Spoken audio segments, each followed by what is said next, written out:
Nous allons commencer à parler de la parole de Dieu parce que, comme je l'ai dit dans les cultes précédentes ou nos cultes virtuels, que la parole de Dieu n'est pas menottée, la vérité n'est pas menottée, parce que la parole de Dieu et la vérité, c'est la même chose. Donc, la relation avec la parole de Dieu euh, prend également forme et fonctionne dans nos cultes online, bien évidemment. Mais je comprends que les rencontres face à face, personnelles, également la relation avec Dieu lors de les chants, les adorations ou la communion fraternelle, l'union fraternelle nous pouvons démontrer l'union de l'Église. Ça fait partie intégrante de la vie chrétienne. C'est pour cette raison que les lois permettent dans les sociétés libres de suivre ces cultes-là et toutes les réunions qui sont liées à ce genre de culte. Donc, la parole de Dieu est toujours vivante et d'actualité et nous allons parler d'un thème extrêmement important. Nous restons aux Épîtres, aux Éphésiens. Maintenant vient la famille, l'Église, parce que nous ne pouvons pas séparer l'Église de la famille selon le point de vue de Dieu. Et il est très important pour nous de retenir qu'il faut que nous regardions selon le point de vue de Dieu, même les choses physiques, parce que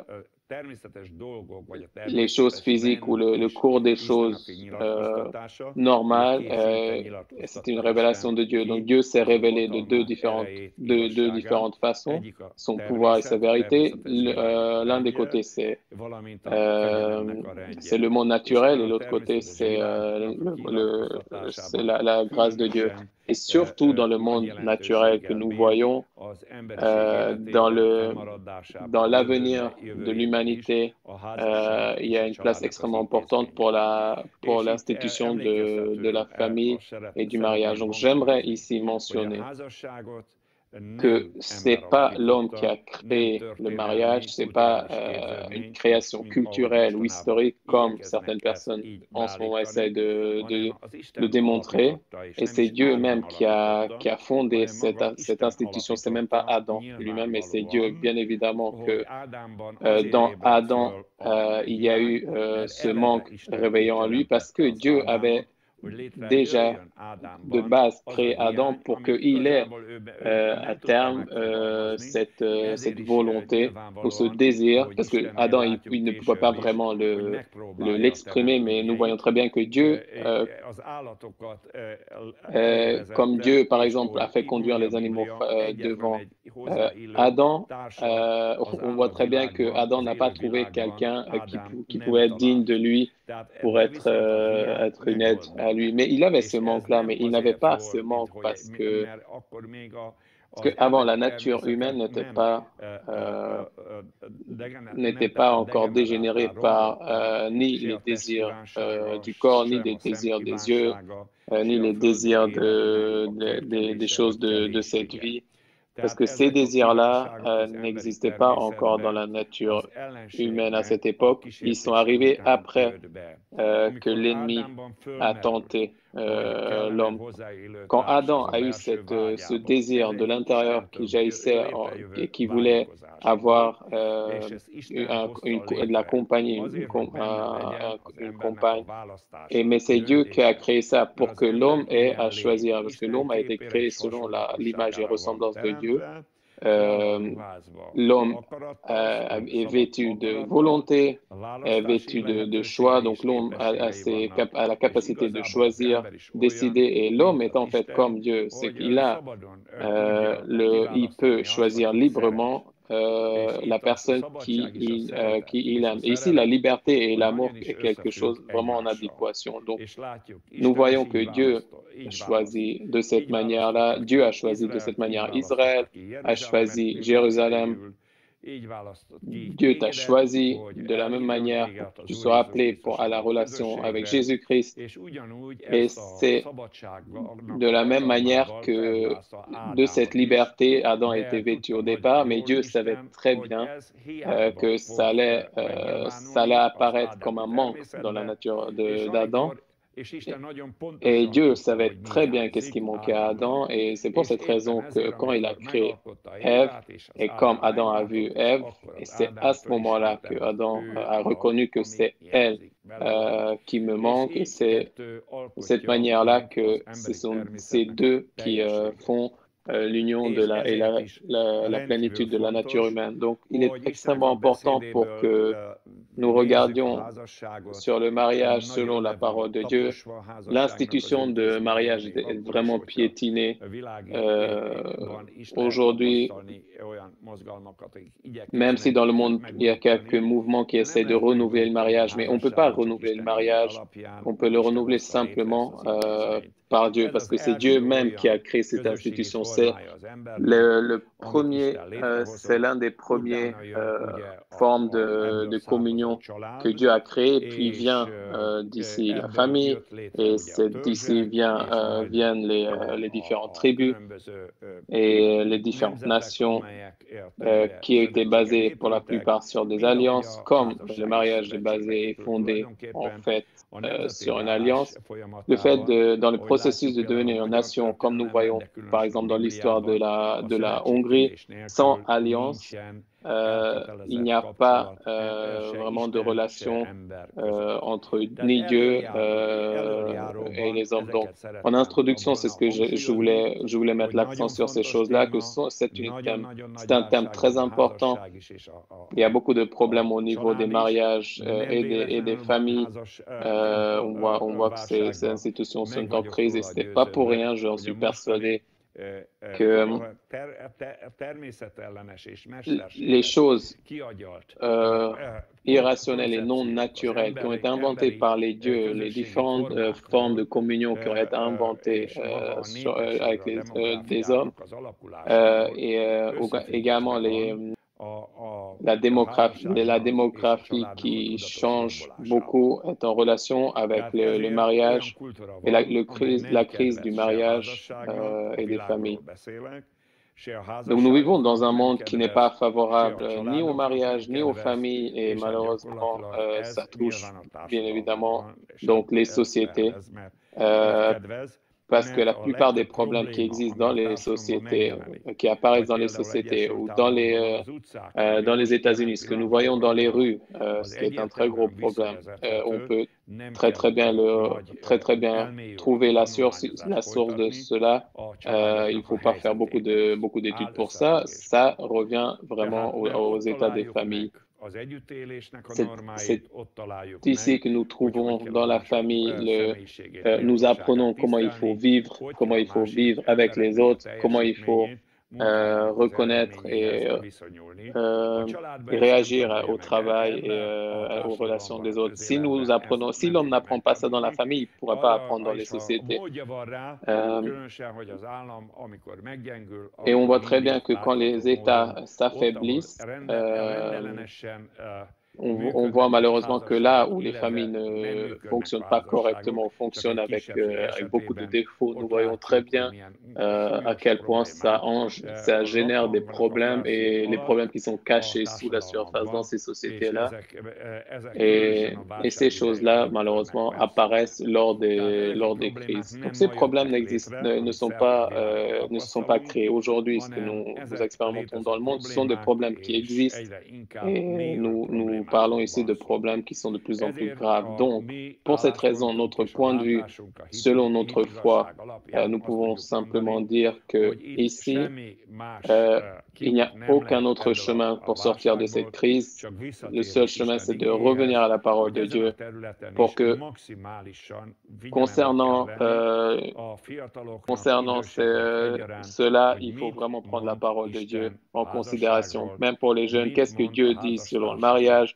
du mariage, qu'est-ce que Dieu dit de la relation des mariés, qu'est-ce que Dieu dit de la relation entre les parents et les enfants. Et comme ce n'est pas, comme Dieu, comme le Seigneur ne considère pas ça comme une institution individuelle, mais il met en parallèle à la relation du Christ et de l'Église, il est clair que cette institution peut avoir du succès là où nous ne regardons pas le mariage comme quelque chose qui est séparé de Dieu, mais comme quelque chose qui est venu d'une relation où c'est défini comme une relation entre Dieu et Jésus-Christ. Et c'est comme ça que les mariés, dans les mariages, définissent leur relation. Et c'est comme ça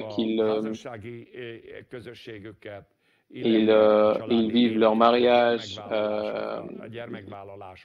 ils ont des enfants et ils élèvent les enfants, etc., etc. Donc, ce sont des choses clés. Et l'Épître aux Éphésiens parle ici, et nous ne disons pas pour rien que le thème général est plus important de l'Épître aux Éphésiens, parle de l'Église. Comme Balaam a regardé le peuple d'Israël, il regardait le peuple d'Israël selon le point de vue de Dieu. Ça s'applique de la même manière, nous voyons dans le Nouveau Testament, que le mariage et les familles, et ce n'est pas pour rien que je mentionnais Balaam, parce que quand il disait à quel point les tentes d'Israël sont belles, les tentes voulaient dire les familles. Donc, le Seigneur montrait les familles d'Israël comme de jolies, de belles familles, parce qu'il regardait d'une perspective de Dieu, parce que si Dieu l'avait permis de regarder Balaam d'un point de vue physique, c'est certain que Balaam aurait vu beaucoup de problèmes dans les familles. Beaucoup de problèmes, les gens qui étaient mécontents, qui critisaient les autres, il y avait absolument de tout. Mais malgré cela, Dieu n'a pas laissé qu'on sépare du rocher, du fils, qu'on sépare cette vue. C'est simplement par le rocher que Balaam a pu regarder les fils d'Israël. Donc, Balak a pu le conduire à droite, à gauche, n'importe où pour qu'il puisse regarder d'un point de vue où il voyait la périphérie du peuple d'Israël, pour qu'il puisse le maudire, parce que une loi très importante des malédictions, c'est qu'il y ait une cause. Mais Dieu a même fermé la périphérie à Balaam et il n'a même pas laissé les maudire. Mais après, quand Balaam était remis sur les sommets du montagne là-bas, peut-être que Balaam a dit une des plus belles révélations concernant Israël, ce qui est écrit dans la Bible. Qu'est-ce que nous pouvons en déduire? C'est que les mariages qui ont été liés dans le Seigneur, selon le Seigneur, Dieu regarde les mariages dans Jésus-Christ et c'est de la même manière que nous regardons nos propres mariages, notre propre famille dans Jésus-Christ et non pas en nous-mêmes.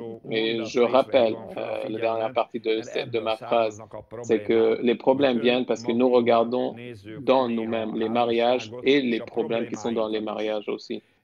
Et bien sûr, à ce moment-là, il est difficile de trouver des solutions aux problèmes actuels. Donc, une chose clé, et ce qui est écrit aux Éphésiens 5, c'est ce qui est écrit, c'est ce qui est mentionné. C'est pour cette raison que l'apôtre Paul dit ici les vérités sur les mariages, les relations entre les mariés, les personnes mariées, et également la relation entre les personnes au corps de Christ, parce qu'en fait, le mariage fait partie du corps de Christ.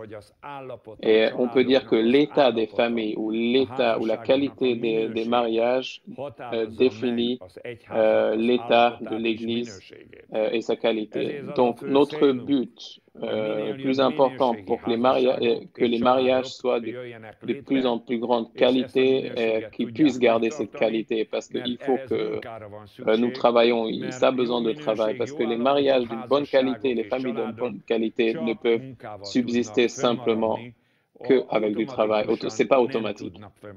Ça vient c'est ce que nous avons expérimenté jusqu'ici. Deuxième chose que nous allons parler aujourd'hui, j'espère que nous allons pouvoir en parler, c'est la sphère financière, bien évidemment. Maintenant, quand je dis l'introduction, j'aimerais rappeler aussi quelque chose de très, très important pour que la chose que nous allons lire, regarder du point de vue de Dieu, que le pouvoir appartient à Dieu. Jésus-Christ a acquis ce pouvoir après la résurrection. C'est pour cette raison qu'il a dit que tout pouvoir m'a été donné dans le ciel, sur terre. Et les différents pouvoirs, Jésus-Christ et le Seigneur l'a partagé. Et ça restait d'actualité après Jésus-Christ. Donc, il y a différentes sphères de pouvoir sont devenues dans le monde. Donc, ces sphères-là, le premier, c'est l'État, mais ce n'est pas l'État qui a la priorité. Donc, d'abord, je vais dire plutôt que dans les mariages, on parle aussi de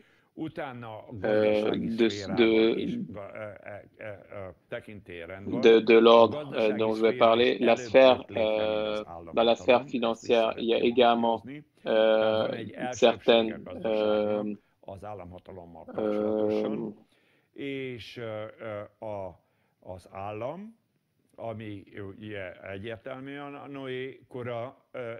certaines autorités et bien évidemment l'État qui a été, on va dire, après Noé l'origine de cela a été la création de l'État a été après les pères fondateurs, après Noé. Mais j'aimerais vous dire que là, on ne parle pas de ce genre de pouvoir d'État que Dieu voulait créer, mais je parle d'un pouvoir d'État où ce sont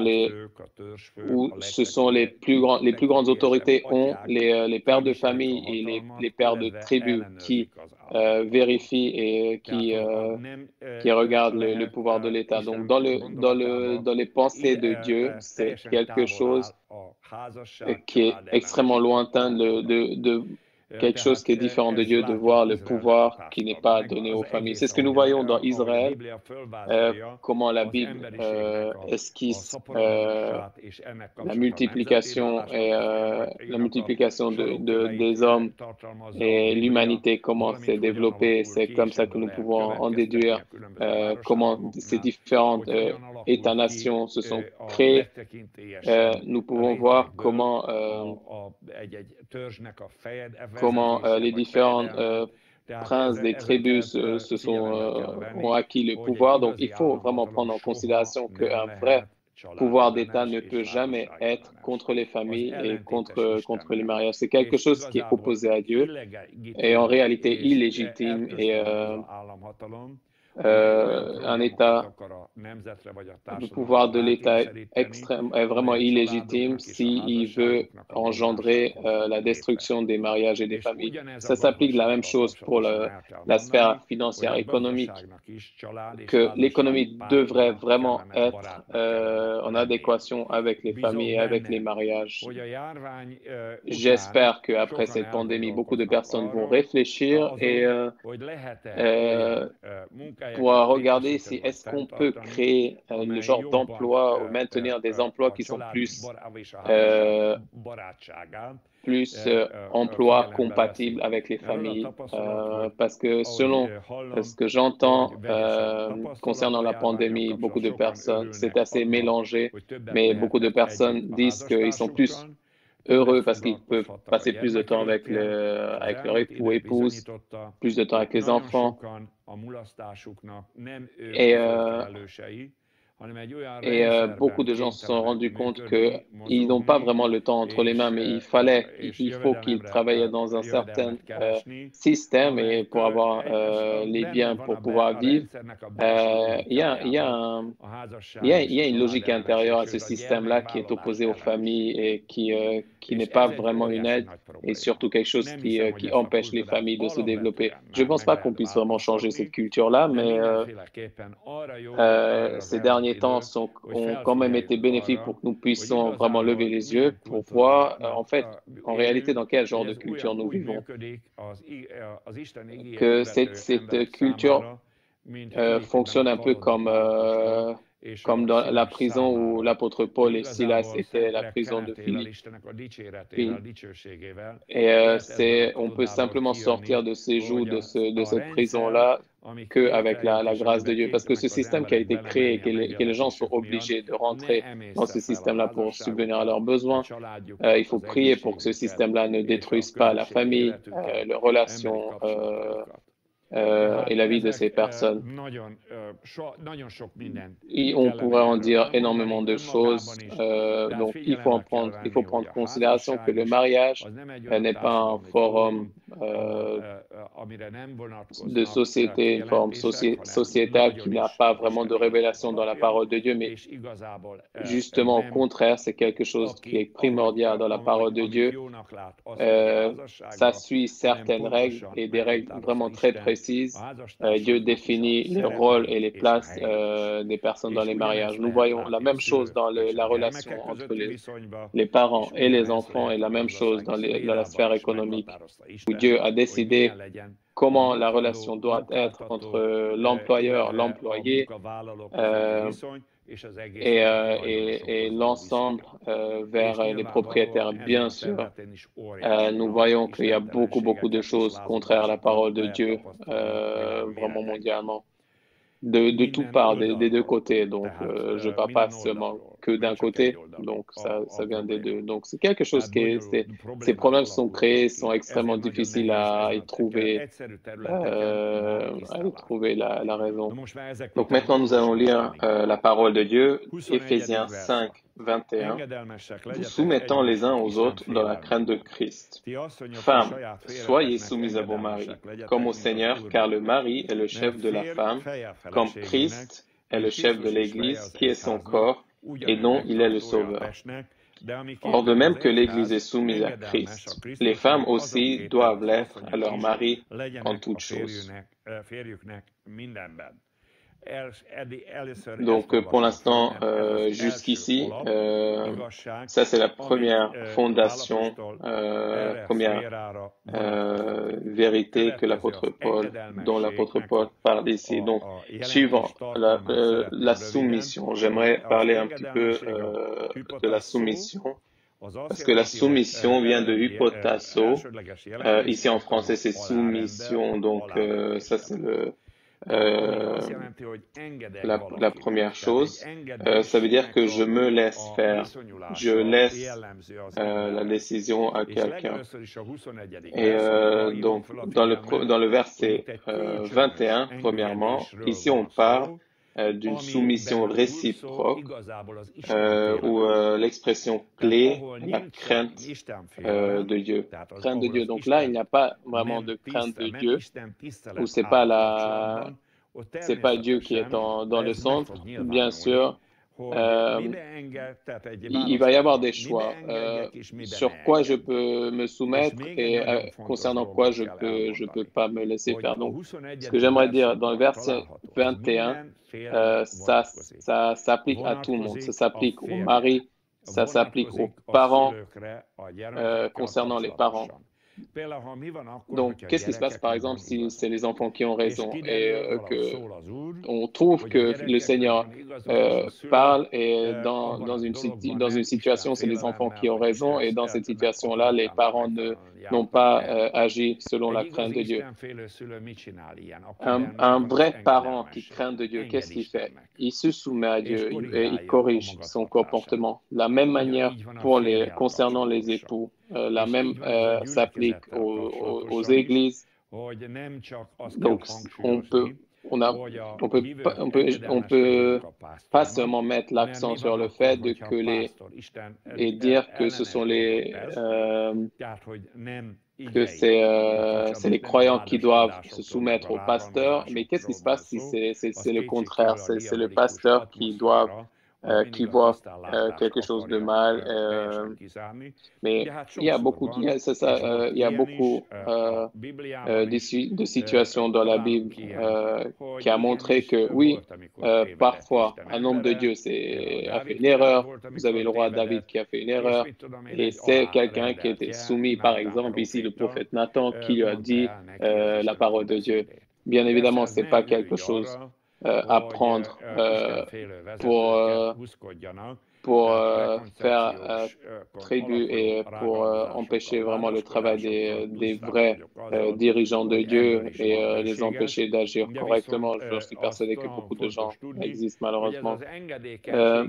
Mais cette partie d'aider et d'accepter que nous pouvons avoir tort, on a, selon la nature humaine, on peut se tromper, et chacun d'entre nous. Et qu'est-ce qui se passe si malheureusement, si l'homme ne reconnaît pas ce qu'il fait, et c'est une âne qui se couche au travers du chemin et ne veut pas laisser passer l'homme de Dieu? Qu'est-ce qui se passe dans ces cas-là? Vaut mieux laisser et se soumettre que le contraire, que de rentrer dans les problèmes là. Je vais revenir à Balaam avant. Enfin, je suis revenu maintenant à Balaam. Et malheureusement, lui, il a continué, et même là, ne pouvait pas le stopper. Donc, l'homme est aimé par Dieu, et Dieu ne veut pas que l'homme, la vie de l'homme prenne une direction vraiment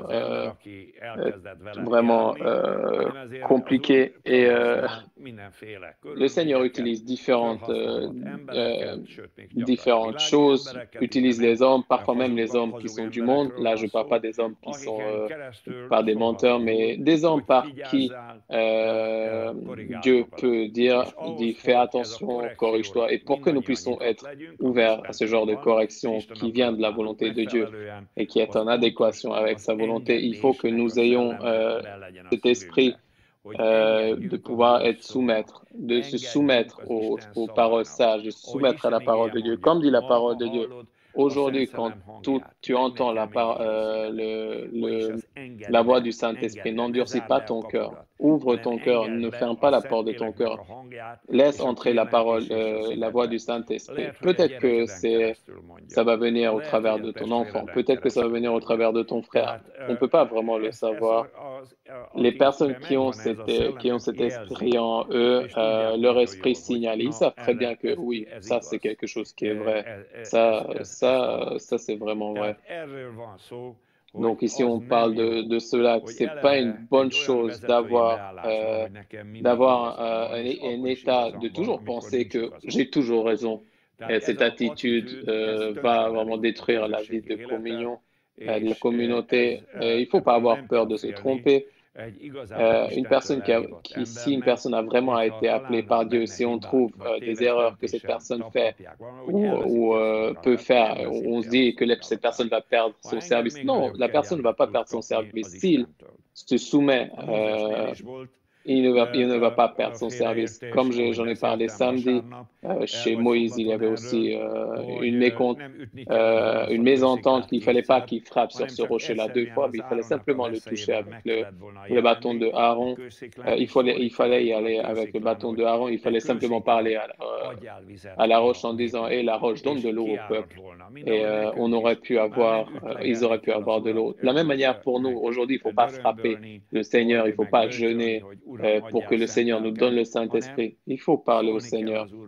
Il faut dire, Seigneur, remplis-moi du Saint-Esprit, parce que la parole de Dieu dit que ceux qui croient en Jésus-Christ vont prendre le Saint-Esprit.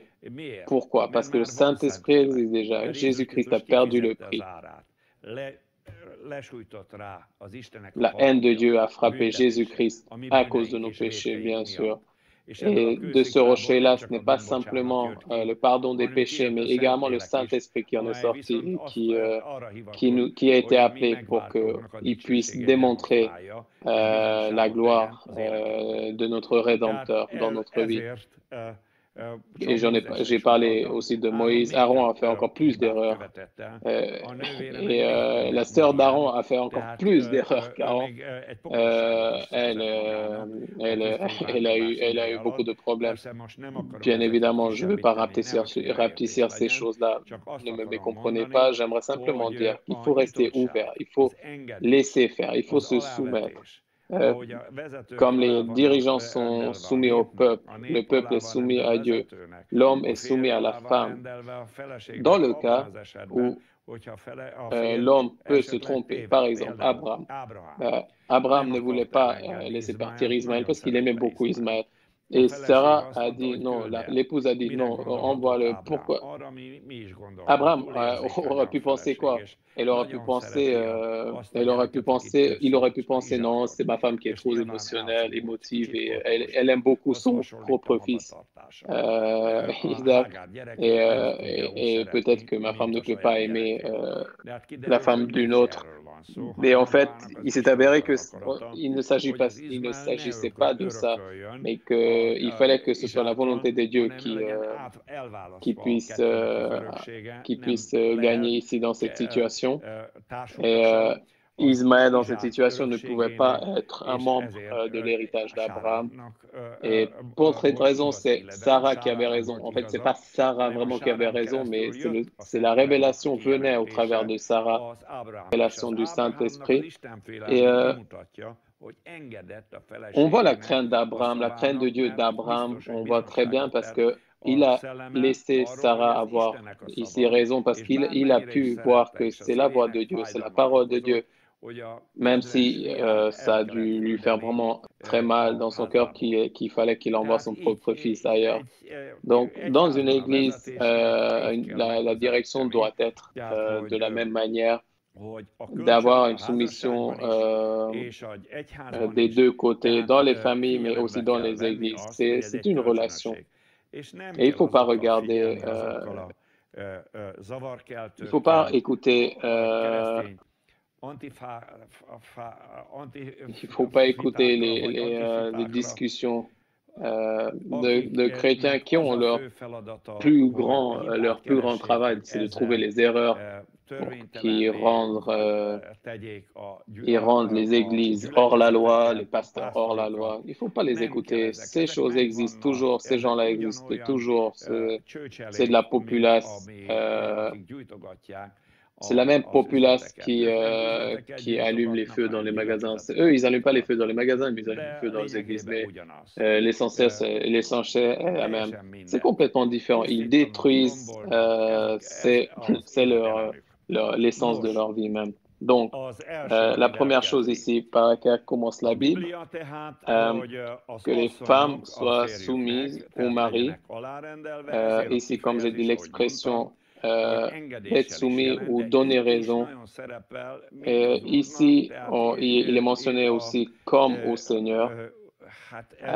C'est quelque chose qui renforce vraiment et je vois très bien que l'Académie Saint-Paul a traduit de la même manière, que les femmes soient soumises de la même manière comme au Seigneur. C'est quand même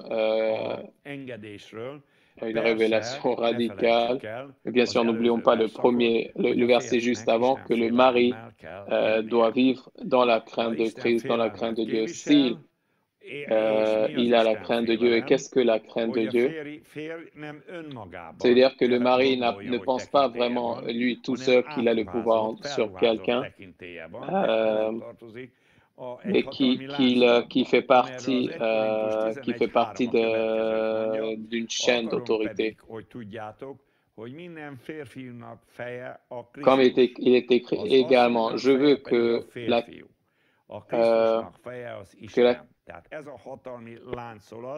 comme ici nous parlons de cette chaîne d'autorité qui vient dans les familles. Donc écoutez-nous, il est vraiment très important d'avoir l'ordre de Dieu dans les mariages, parce que nous voyons très bien que Dieu veut s'introduire et s'attacher, même dans les formes les plus petites d'autorité.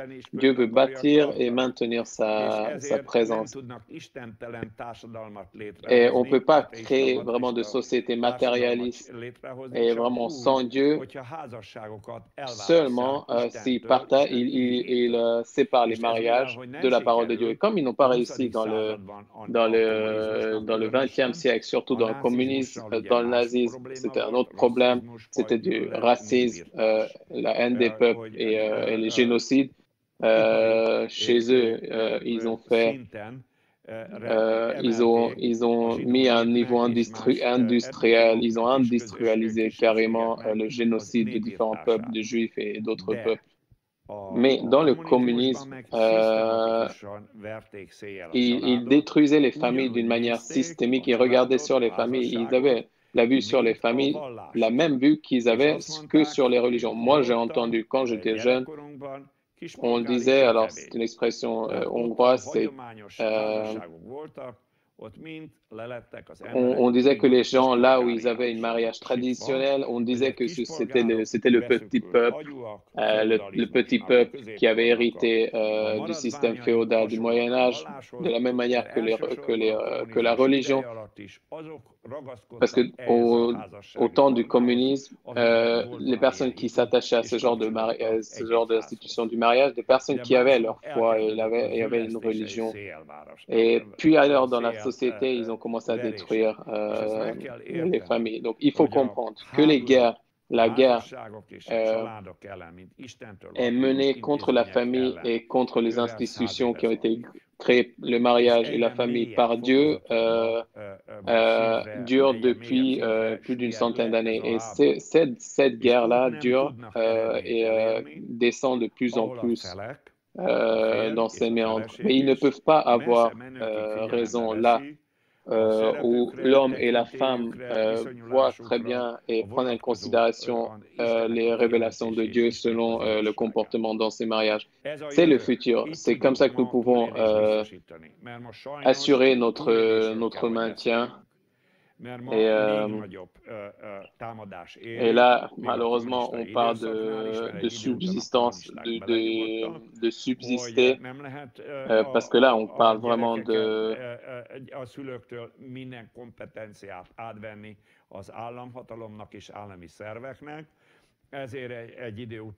C'est simplement comme ça qu'on peut survivre, parce qu'on ne peut pas, malheureusement, là, pendant ce qui se passe maintenant, surtout la campagne qui était partie des États-Unis, et malheureusement,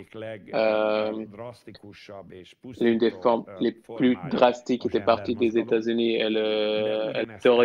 la théorie des genres, mais nous pouvons dire la même chose du lobby LGBT, qui est vraiment été créé pour détruire les familles, mais je suis persuadé que c'est également un des buts de réduire la natalité, parce que j'en suis persuadé que si les mariages ne fonctionnent pas selon la parole de Dieu, il va y avoir du sexe et toutes les choses perverses qui sont liées à ça. Comme dit la Bible, qu'ils font ces choses ignobles, mais ils ne se multiplient pas.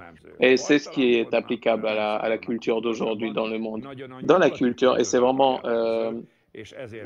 quelque chose qui est aussi dit sur la culture de l'Ouest. Et on peut très bien voir que c'est un suicide du côté de la culture de l'Ouest, parce que les personnes qui ont le pouvoir de maintenir un futur correct, c'est d'avoir les mariages et les bonnes familles et les bons mariages.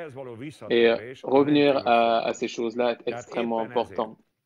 Ils ne peuvent pas tuer Dieu, ils ne peuvent pas exterminer Dieu, ils ne peuvent pas exterminer la personne de Jésus-Christ des sociétés.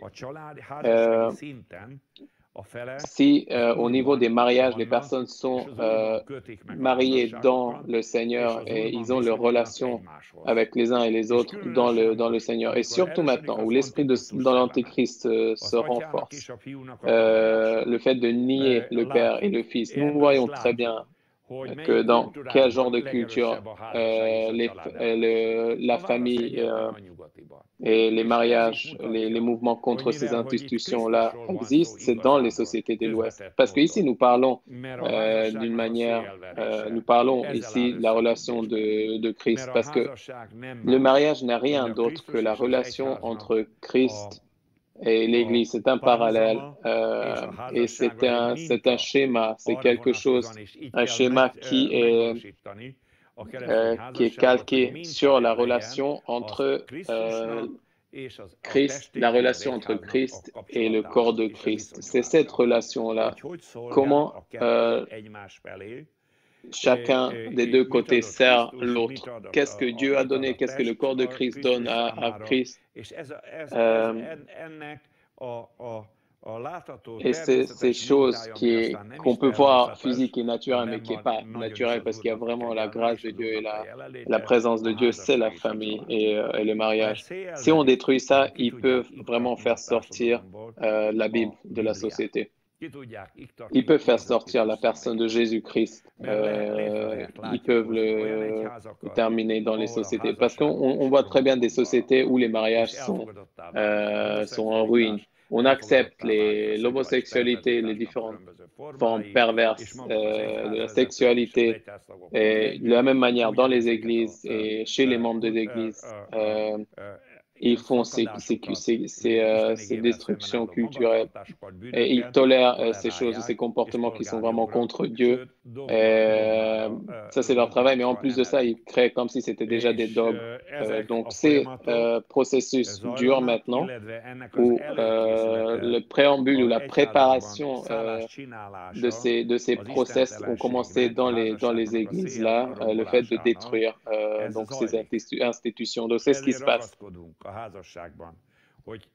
Nous nous attachons beaucoup au mariage, comme dit la parole de Dieu, ce que Dieu a lié, que l'homme ne puisse pas le délier. Si l'Église se laisse faire dans ce domaine-là, la présence de Dieu va sortir des mariages. Et bien évidemment, ça ne va pas simplement toucher les sociétés et les nations, va le pousser dans les méandres sans Dieu, mais malheureusement va également terminer l'Église. Là, il ne sert plus à rien de parler d'Église chrétienne. On peut très bien on sait très bien que nous sommes pas vraiment d'accord avec la culture musulmane, mais chez eux quand même, il y a au moins beaucoup de choses qui ressemblent aux familles et au maintien des familles. Dans la culture de l'Ouest, malheureusement, il y a une grande révolte contre ces institutions, même en Hongrie, même si ici, au niveau du pouvoir de l'État, on essaie de freiner ces choses-là, mais on peut voir quand même des réactions opposées. Donc, les femmes, en réalité, les hommes peuvent marcher dans la crainte de Dieu et peuvent faire leur service, leur autorité pour avoir leur autorité dans le seul cas où si chez les femmes, il y a cette partie de se soumettre, mais si chez les femmes, malheureusement, on entend que c'est moi qui veux être le patron, mais malheureusement, lors de l'enfance, certaines filles sont plus élevées comme ça. Si vous élevez vos filles, vous créez ce point de vue dans votre fille et qui dit plutôt qu'il faut que quand je vais grandir, il faut que j'ai une personne qui me regarde, un homme qui me regarde comme si j'étais une déesse. Malheureusement, ce genre d'éducation, cette attitude d'éducation, surtout dans les familles où il y a beaucoup de filles, cela existe. Et évidemment, si on positionne une fille comme ça, ma fille, c'est toi le centre, et quand tu vas te marier, il faut que tu te maries avec un homme qui va faire tout ce que tu lui demandes. Et si on n'apprend pas ce dont une femme a vraiment besoin, il faut qu'une femme comment agisse dans un mariage. Bien évidemment, naturellement, les parents font en sorte que ces femmes-là ne soient pas heureuses, parce que cette femme ne sera jamais heureuse, elle sera narcissique, elle sera égomaniaque. Et si cette femme n'attend qu'elle soit vénérée et elle devienne hystérique si elle ne reçoit pas cette qu'elle n'est pas vénérée et qu'elle n'est pas mise au centre. Donc,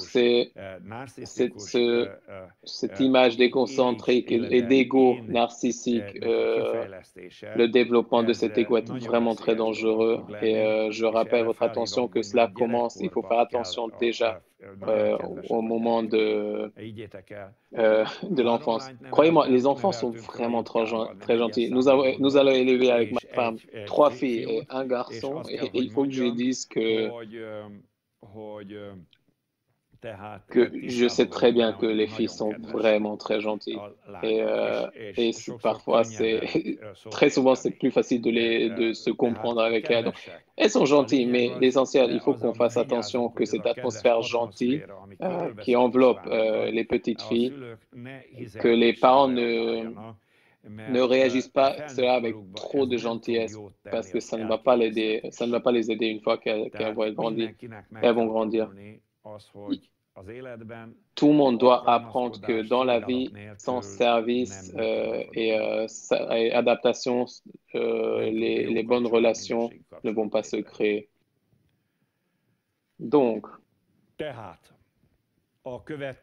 la chose suivante qui s'attache ici, parce que ici la raison qui dit de se soumettre, il faut que cette soumission existe dans les familles, dans les mariages chrétiens, parce que l'homme est le chef de la femme. Comme j'ai dit dans 1 Corinthiens 11, que l'homme est chef de la femme, le chef de l'homme est le Christ et le chef de Christ est Dieu. Donc cette chaîne d'autorité, cet ordre d'autorité, qu'est-ce que veut dire chef?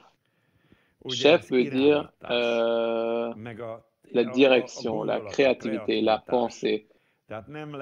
Les maris ne peuvent pas être passifs. Il faut qu'ils réfléchissent. Il faut réfléchir dans des affaires de la famille, concernant les enfants, absolument tout ce qui englobe la famille. Donc, où est-ce que nous allons en vacances?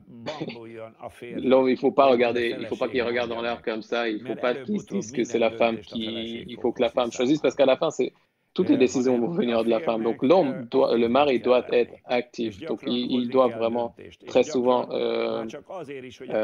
prendre des décisions aussi pour que son autorité puisse exister et se maintenir. Mais il faut que ces décisions soient vraiment prises. Bien sûr, il faut regarder aussi comment je prends des décisions.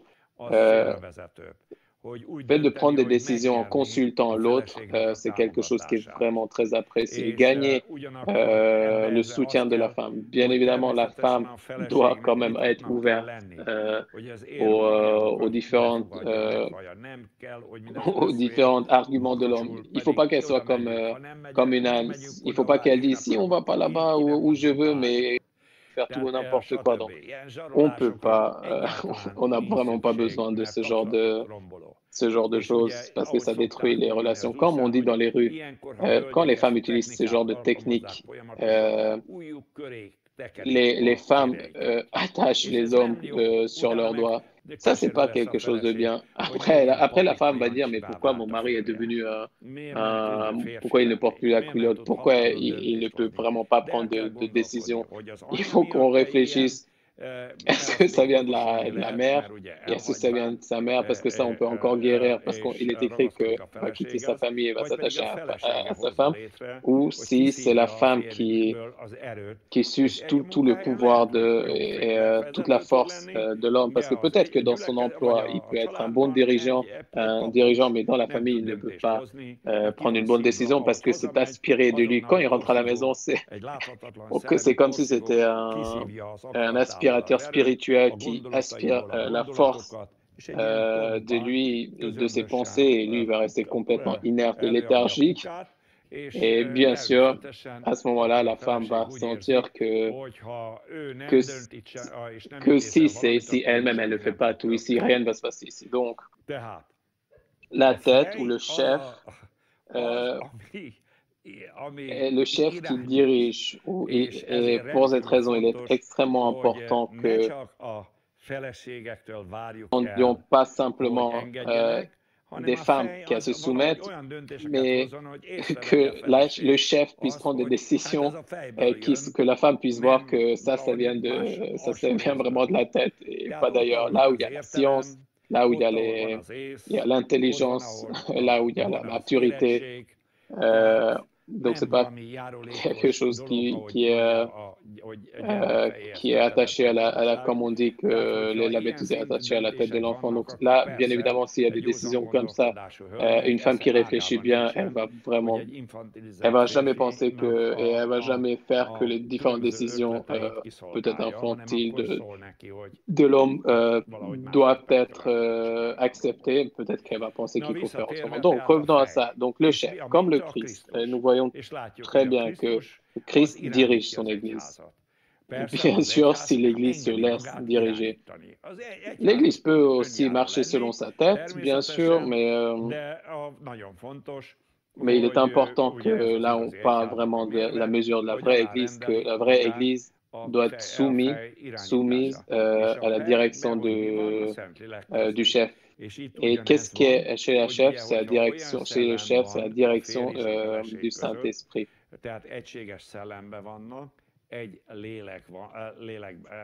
Si donc un homme et une femme sont unis au niveau de leur esprit, de leur âme, la direction va bien fonctionner et ils vont s'aider l'un et l'autre dans l'exercice de cette direction commune. Il n'y aura pas un ordre dictatorial où on donne des ordres. Il ne faut pas imaginer un tel type de direction car la Bible n'est pas dans cette vision de la direction. Et si on regarde Rachel ou Sarah dans l'Ancien Testament, on voit leur comportement et on voit que c'était des femmes très intelligentes et c'est donc un très haut niveau de la relation de couple qu'elles exprimaient. Une autre expression très importante qui est très intéressante, à savoir que c'est lui qui permet l'unité du corps. On peut retenir de cette expression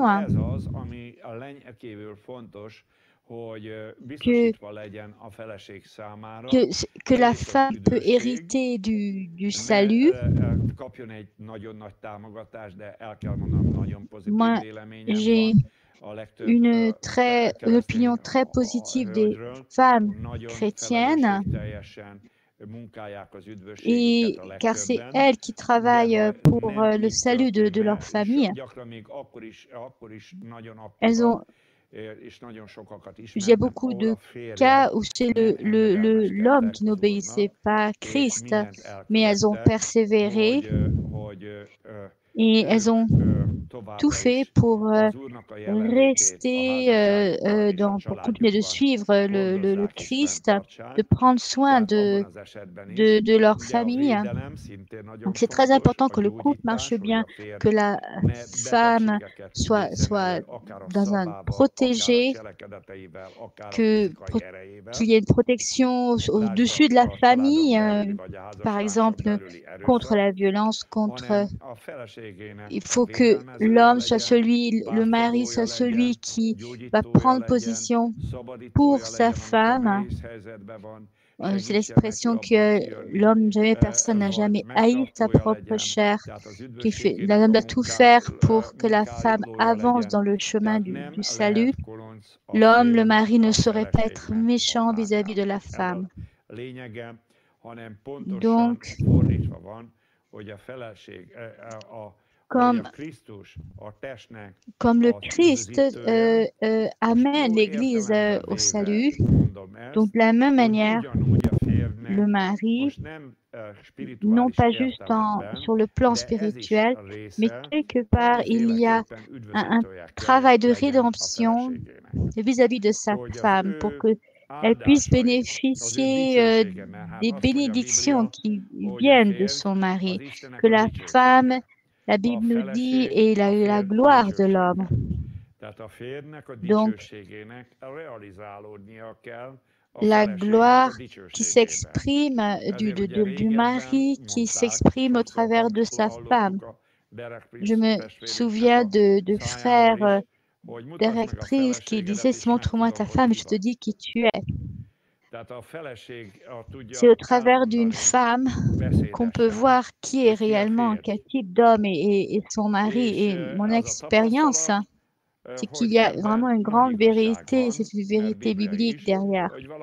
C'est-à-dire que les bénédictions se reflète au travers, qui vient du mari, se reflète sur la femme, dans son comportement, la communion avec le Seigneur, la relation avec son prochain et aux frères et sœurs.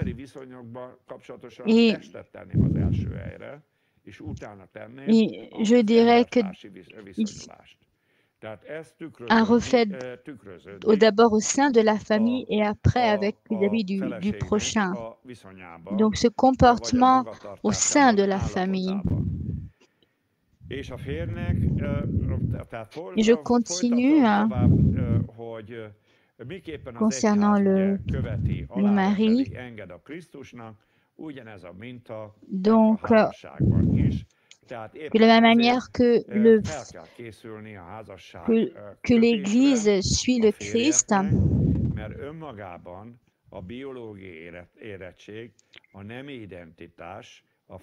la féminité, la masculinité, la maturité biologique, sexuelle ne sont pas en elles-mêmes, ne sont pas des garanties qu'il y aura un bon mariage. La base du mariage est l'alliance. Et l'alliance joue un rôle important dans chacun dans le Nouveau Testament et l'Ancien Testament. Il s'agit ici de la relation la plus étroite entre un homme et une femme. Donc, le mariage est un type d'alliance, est un exemple, une manifestation de l'alliance avec Dieu. C'est pour ça que l'on parle du mariage à 3 brins qui se rompent. Donc, tant qu'on ne comprend pas le vrai sens du mariage, on ne comprend pas le sens de cette alliance. Et si nous parlons de l'alliance, je voudrais également parler de l'engagement, qu'il y a un engagement entre Dieu et l'homme, et entre l'homme et la femme. Et il fallait, vous savez, tuer un animal et le d'eux est passé au travers des 2 parties de l'animal. Et dans l'Ancien Testament, il fallait passer au travers sous le passage entre les deux animaux, l'animal coupé en 2. Qu'est-ce qu'ils ont vu? Donc, ils ont vu que l'animal était mort. Donc, qu'est-ce que cela veut dire? Si moi, je brise cette alliance, je la romps, j'accepte de mériter la mort. Donc, ils se sont bénis par cette alliance, ils la respectent. Mais s'ils ne respectent pas cette alliance, il y aura une malédiction. Car s'il y a une alliance qui est rompue par le divorce, alors cette alliance est beaucoup plus élevée que ce que toi tu penses, mais ça correspond à ce que Dieu pense de l'alliance. N'oublions pas qu'il y a une puissance de lier et de délier. Et je pense que cela s'applique également au mariage. L'Église peut avoir un certain droit de lier ou de délier dans le domaine du mariage, mais le Nouveau Testament nous précise dans quel cas il peut y avoir. Il y a plus de possibilités sous l'Ancien Testament. Dans le Nouveau Testament, il n'y a que l'adultère et la personne ne veut pas se convertir de cet adultère. Alors, si une personne a commis un adultère et elle veut divorcer, alors il faut la laisser partir. C'est important de délier la personne de l'alliance dans ce cas-là. Surtout, c'est parce que l'Église les a unis dans le lien du mariage. Alors, il faut les délier. Par exemple,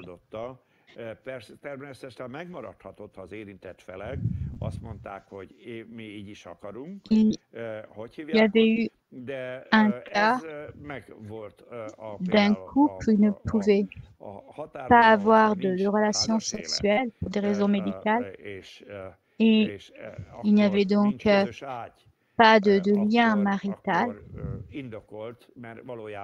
On ne peut pas parler de mariage, par exemple, d'un cas particulier, car le mariage veut dire qu'il y a un lien marital.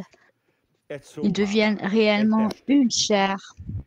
Si pour une raison particulière, il ne peut pas y avoir cela, donc il doit y avoir une capacité de sortir de ce mariage, de demander à être délié du lien du mariage.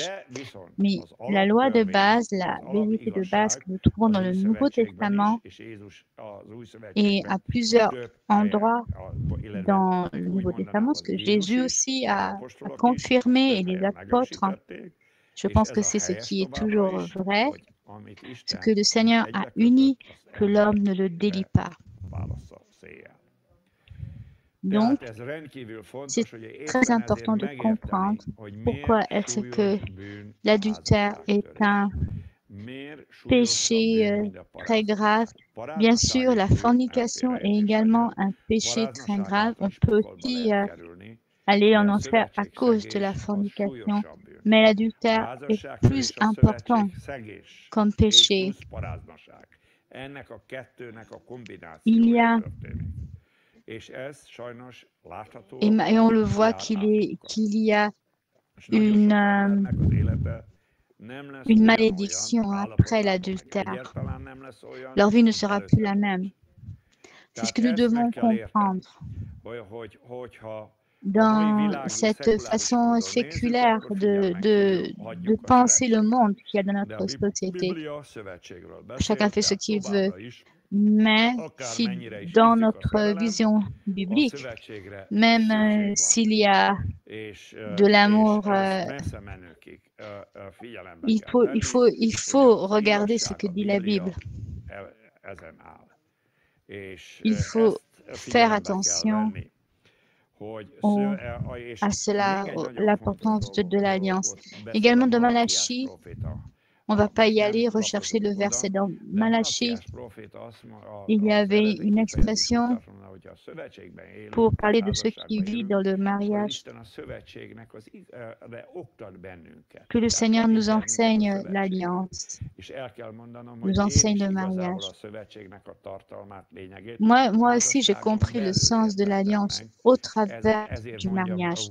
C'est pour ça que dans la Bible, on peut, en fait, par l'alliance que nous vivons, on va comprendre ce que veut dire l'alliance quand on vit dans le mariage. On va comprendre son contenu. On ne le comprend qu'en fait, c'est un mystère. C'est pour ça qu'on ne le comprend que quand on est dans la situation, une fois qu'on est marié. On comprend ce qu'est une alliance. Et si tu es marié, tu vas comprendre plus le temps passe que veut dire l'alliance. Et tu vas mieux comprendre pourquoi les alliances sont importantes dans la Bible et pourquoi le Seigneur a considéré que rompre l'alliance était si grave. Et Malachie nous dit qu'il y a des grandes conséquences de briser le lien du mariage, que c'est comme briser une alliance. Donc c'est important de renouveler cette vision du mariage, c'est ce qui va rendre le mariage stable. Nous avons besoin de cette stabilité car c'est important que nous soyons heureux en tant que couple, en tant que famille. Et tout va bien. Mais quand il y a des tensions, et qu'il y a des problèmes, qu'il y a des divisions, et que malgré ces divisions, ces tensions, le mariage reste stable, même dans ce cas-là, c'est possible s'il y a une vision de l'importance du contenu du mariage, de quoi parle le mariage.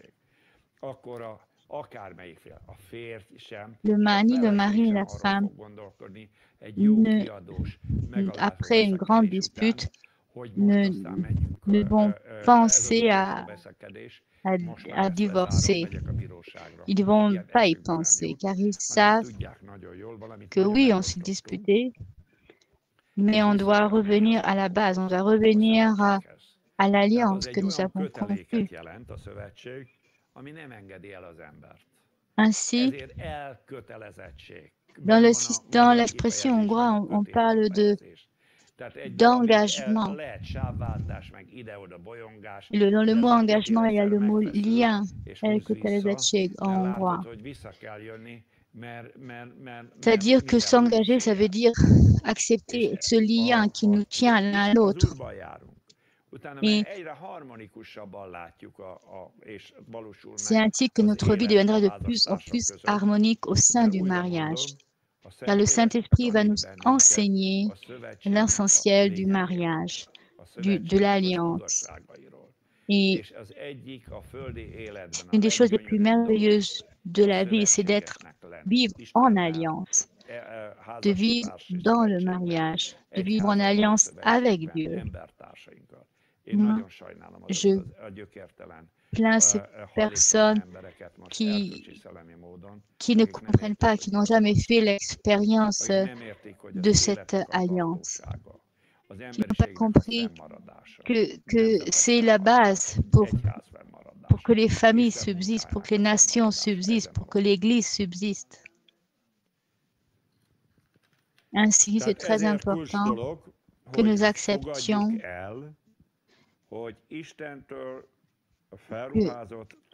qu'il y a une autorité au sein de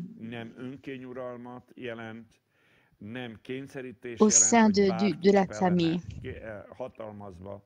Il ne s'agit pas d'imposer ta volonté à l'autre, que ce soit l'homme ou la femme.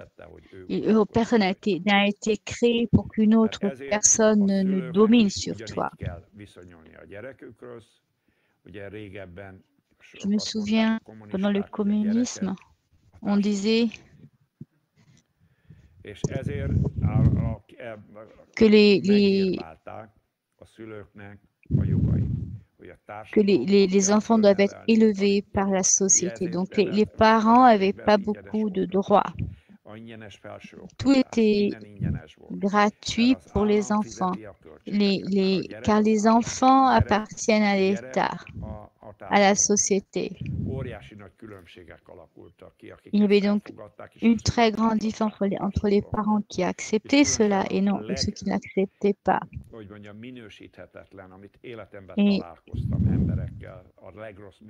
Et j'ai vu que des personnes de très mauvaise qualité humaine qui ont été élevées par l'État quelque part. C'est incroyable de voir ce que l'État a élevé comme personne. Bien sûr, pas tout le monde. Il y avait des personnes qui ont réussi à s'attacher aux valeurs humaines, mais incroyable de se dire qui sont devenus ces enfants qui ont été élevés par l'État. Et n'oublions jamais que l'État a toujours eu cette volonté d'élever des enfants.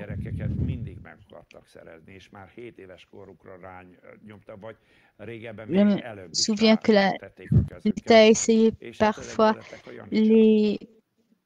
de s'approprier les enfants même très très jeunes. Par exemple, vous pouvez vous souvenir sous l'Empire ottoman, quand on prenait les enfants pour en faire des janissaires. Il faut d'abord apprendre à être un homme, créé à l'image de Dieu. et après choisir une profession. Si tu veux devenir fonctionnaire, tu peux servir l'État, tu peux devenir, mais il ne faut pas que tu serves l'État au prix de ne plus de perdre ton humanité, ta nature humaine. Donc, parlions là de l'obéissance. J'aurais encore beaucoup de choses à dire. N'oublions pas de parler de cette relation aussi entre Akab et Jézabel. Car auparavant, j'ai parlé la dernière fois de Jézabel en disant qu'il y avait plus d'importance à ce mariage aussi au niveau globaliste. Et là, sur un autre aspect, je voudrais parler de cette relation. Il y a un esprit de Jézabel qui peut fonctionner au sein d'un mariage. Par exemple,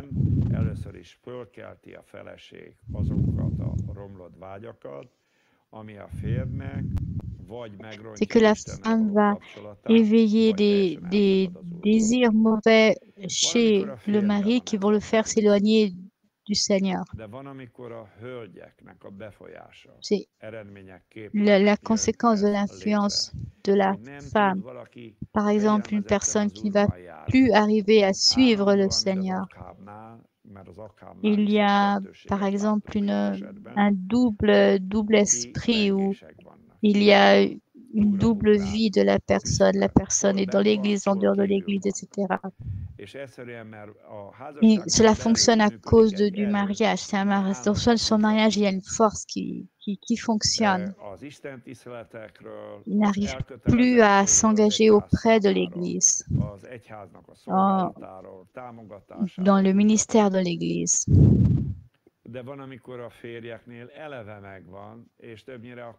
Mais on peut voir, par exemple, que ce sont parfois les mères qui ont cette emprise par la femme sur les hommes, même type d'entreprise. Donc, c'est très important que les hommes soient vraiment libres d'emprise pour que leur façon de penser, leur âme soit libérée. Et c'est donc très important que la vieille nature soit aussi donnée à la mort et que la nature de Christ puisse se développer.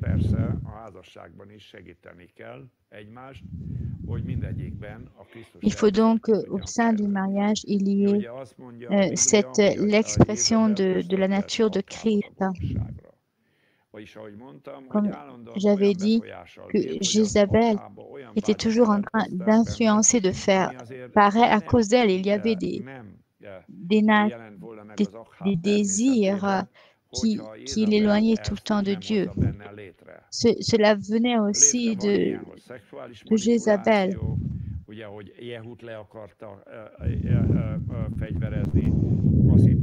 Vous avez aussi, quand Jéhu a rencontré Jézabel et qu'elle était devenue, s'est maquillée avant de le rencontrer pour le regarder du haut du palais. Et elle croyait qu'elle allait le gagner. Et quand Jéhu a dit qui se trouve de mon côté, et enfin un homme est arrivé et ses serviteurs l'ont jeté par la fenêtre. Donc ses serviteurs qui traitaient avec elle. Donc il y a par exemple une femme qui est entourée d'une fausse affection et elle reste dans un état de fébrilité. Et quand il y a un vrai homme qui arrive comme ce Jéhu, alors on voit que ceux qui la servaient n'attendaient que de la jeter par la fenêtre. Donc là où il y a leur grand réveil. Donc, il faut faire attention qu'il n'y ait pas de manipulation au sein des relations, au niveau des sentiments, des pensées ou au niveau de l'argent. Il faut qu'il y ait des vraies valeurs spirituelles, matérielles qui soient au sein d'une relation pour qu'elle puisse être stable. Donc, l'autre grand thème est celui de l'amour. Vous, hommes, aimez vos femmes comme le Christ a aimé l'Église et s'est livré lui-même pour elle. Donc, Éphésiens 5, 25. Afin de la sanctifier après l'avoir purifiée par l'eau et la parole, pour faire paraître devant lui cette Église glorieuse, sans tache ni ride, ni rien de semblable, mais sainte et sans défaut. De même, les maris doivent aimer leur femme comme leur propre corps. Celui qui aime sa femme s'aime lui-même. Jamais personne, en effet, n'a haï sa propre chair, mais il la nourrit et en prend soin comme le Christ le fait pour l'Église. Parce que nous sommes membres de son corps. C'est pourquoi l'homme quittera son père et sa mère pour s'attacher à la femme et les deux deviendront une seule chair. C'est un grand mystère. Je dis cela par rapport à Christ et à l'Église. Du reste, que chacun de vous aime sa femme comme lui-même et que la femme respecte son mari.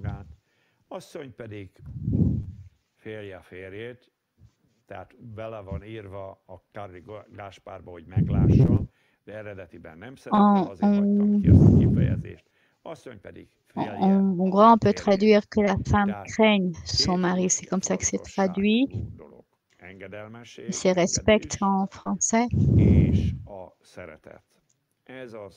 Donc, c'est la vérité de base quand on parle de l'amour au sein du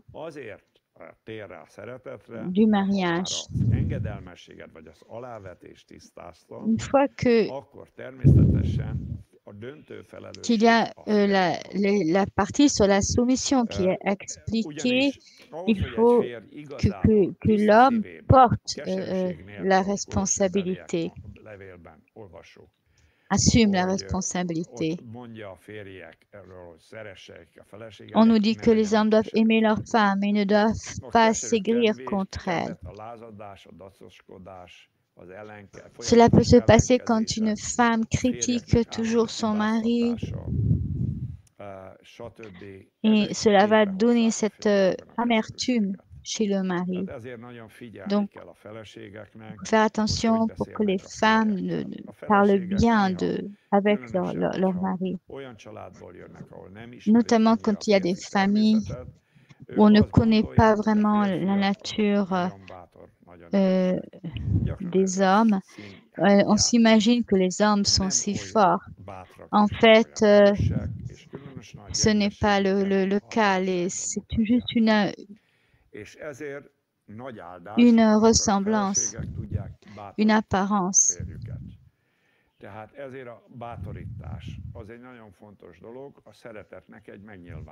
Il faut donc qu'il y ait une expression de cet amour et que cette expression soit concrète. Vous savez, la tête est portée par le cou.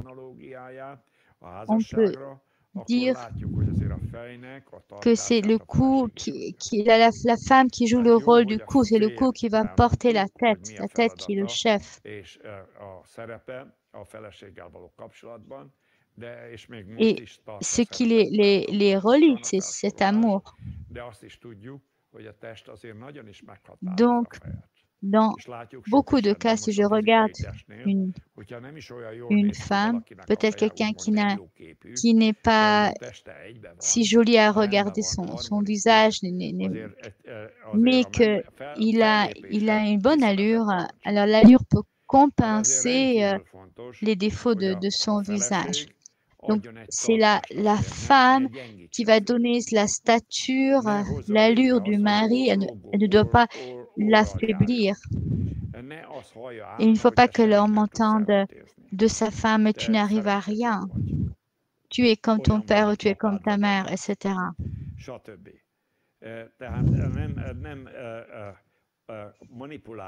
Il ne faut pas que la femme crée sans arrêt un sentiment de culpabilité chez son mari. Car,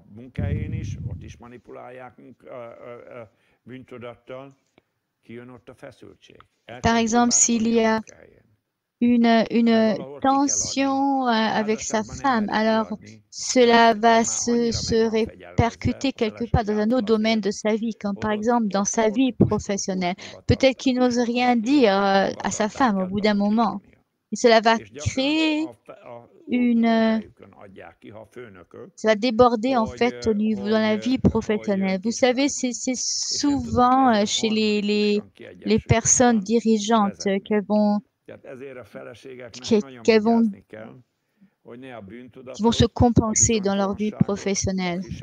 Donc, il faut faire attention que les femmes ne créent pas chez leur mari un sentiment de culpabilité, un sentiment d'incapacité. Je me souviens de beaucoup d'histoires dans mon enfance, par exemple, des histoires de personnes que je connaissais. Par exemple, mes camarades de classe, quand j'allais voir leurs parents, je voyais que la femme parlait à leur mari, au père de mes camarades de classe, comme si c'était un bon à rien. Ce n'est pas possible, il ne faut pas que cela se fasse. Car soit l'homme va se réfugier dans le bistrot, car il va rencontrer plus d'empathie parmi ses collègues du bistrot. Et là, il peut parler du foot et personne ne va le critiquer sans arrêt. Sa femme de la cuisine qui va lui... Et il finit par avoir peur de cette voix qui sort de la cuisine et qui le juge. Et dans le bistrot, il se sent bien, il se sent chez lui. Donc, attention. Il faut faire attention.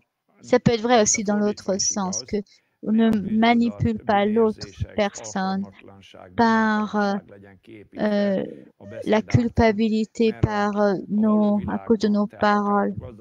Car dans la vie normale, tout le monde, on en reçoit assez sur notre tête, surtout dans la société hongroise, où les gens sans arrêt se détruisent les uns les autres par leur langue. Ils aiguisent leur langue sur l'autre et pour que se sente plus grand que la personne qu'ils jugent. C'est quelque chose qui fonctionne dans notre société depuis longtemps. Très souvent, vous avez le blasphème qui peut jouer ce rôle de magie, de parole magique pour manipuler son environnement. Et donc, il va créer cette amertume qui peut venir du comportement des femmes et qui va se répercuter sur d'autres domaines de leur vie. Et c'est pour cela que quand il y a une maladie au sein d'une famille, les gens ont du mal à conserver leur santé. Il faut savoir que la parole sage guérit, c'est ce que dit la Bible, est un remède. Et le Seigneur voulait que nous parlions les uns aux autres pour que notre parole soit un remède pour celui qui nous entend. Alors, ce que je voulais dire sur l'amour, je trouve que je n'arrive pas à aller au bout de ce thème quand on parle de l'amour. Donc, je voudrais attirer l'attention des hommes D'abord, comment est-ce qu'il faut se rendre dans le mariage? Il ne faut pas se marier en se disant qu'est-ce que je vais pouvoir recevoir de l'autre, mais plutôt qu'est-ce que je peux donner moi, notamment pour les hommes. Il ne faut pas rechercher que est-ce que ma femme peut me rendre heureux, mais est-ce que moi je peux rendre heureux ma femme? Est-ce que je peux prendre soin de ses besoins sentimentaux, émotionnels, physiques? Et c'est comme cela qu'il faut entrer dans le mariage. Cela pour les femmes ou pour les hommes, il faut laisser de côté l'égoïsme, le narcissisme, d'être narcissique. Et les hommes sont très souvent la tendance à se mettre en avant, et à mettre leur ego au centre de la famille, et une femme aura du mal à les apprécier. Bien sûr, les hommes ont besoin d'être honorés en tant qu'être humain, sommes créés à l'image de Dieu, mais il faut qu'il y ait des valeurs derrière, des valeurs à cause du travail, il faut qu'il y ait des dons de grâce. Mais ce don de grâce que j'ai reçu n'est pas ma valeur, car c'est un don que j'ai reçu. Cela ne donne rien sur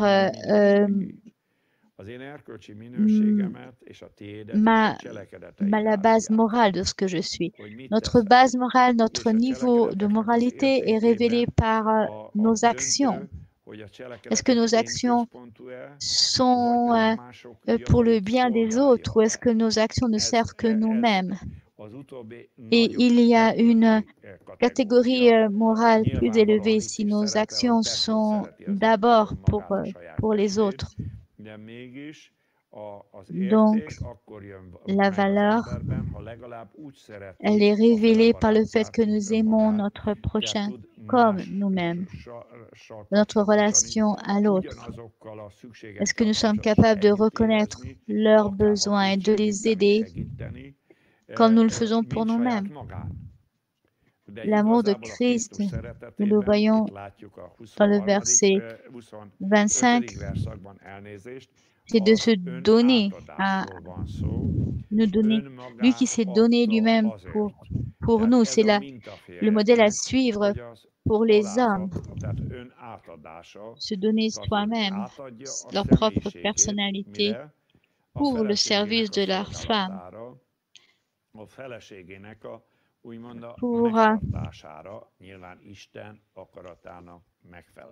pour le salut de leur femme. Car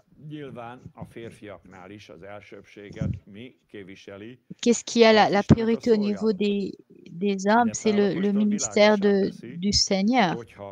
Mais si tu as une femme, alors tu dois prendre soin d'elle. Donc, il faut aussi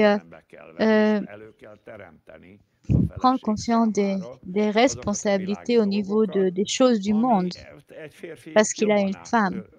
Bien sûr, il y a des femmes qui sont très douées aussi dans ce domaine, mais au niveau des capacités reçues par les hommes, il y a un plus grand potentiel pour que dans ce domaine du travail, ils aient du succès. Bien sûr, il y a des femmes aussi qui ont du succès. Au verset 25, nous voyons qu'il y a un modèle qui se trouve devant nous, à savoir qu'ils se sont engagés auprès de leurs femmes pour une vie, comme Christ a donné sa vie pour eux-mêmes. Il ne l'a pas donné à d'autres, mais pour elle, pour l'Église. Et ensuite, l'apôtre Paul continue au verset 26. Ici, ce qui est important dans ce verset, que elle a été purifiée par l'eau de la parole et la parole. Donc, c'est très important, mais de façon sage, il faut représenter, il faut présenter cette parole de Dieu à la femme pour la faire purifier par l'eau et la parole. De quoi est-ce qu'on nous parle ici? Car entre l'autel et le Saint des Saints, il y avait un autel avec de l'eau, un bassin avec de l'eau. Et les prêtres allaient dans le Saint des Saints après s'être lavé les mains dans ce bassin. Et Jésus-Christ avait dit également que nous sommes propres, nous sommes purifiés à cause de la parole. Nous sommes purifiés comme purifiés avec de l'eau. Donc, l'homme doit être au sein de sa famille comme celui qui parle, qui annonce la parole de Dieu, pour que cette parole qu'il annonce purifie la maisonnée, le foyer, et pour que l'Esprit du Seigneur ne soit pas attristé, mais qu'il soit présent. Donc, très souvent, il faut penser à purifier l'atmosphère spirituelle d'un foyer. Et donc, les hommes ont une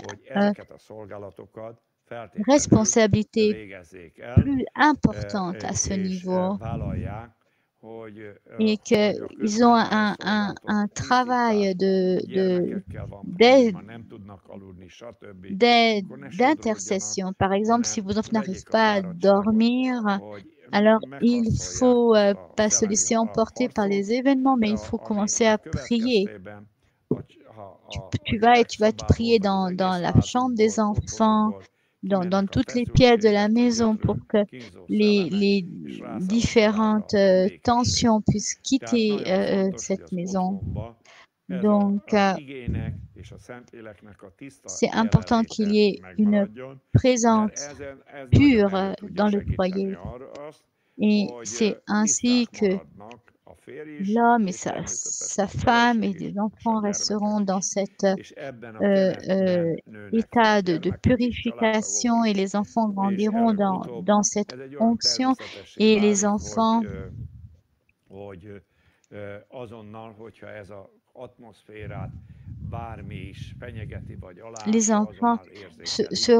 auront pris l'habitude de vivre dans cette atmosphère où la Bible est au centre. Il faut que nous lisions la Bible dans nos foyers.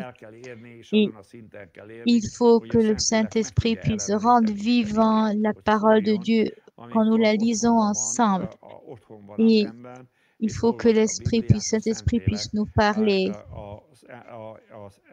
Il faut qu'il puisse parler au mari, et que ces messages soient partagés avec les autres personnes de la maison, ou alors que le Saint-Esprit parle à la femme. Mais d'abord au mari, parce qu'il y a cette direction spirituelle qui est confiée au mari, c'est ce travail de purification dans lequel ils doivent avancer, pour lesquels ils sont responsables. Donc ensuite, encore une phrase.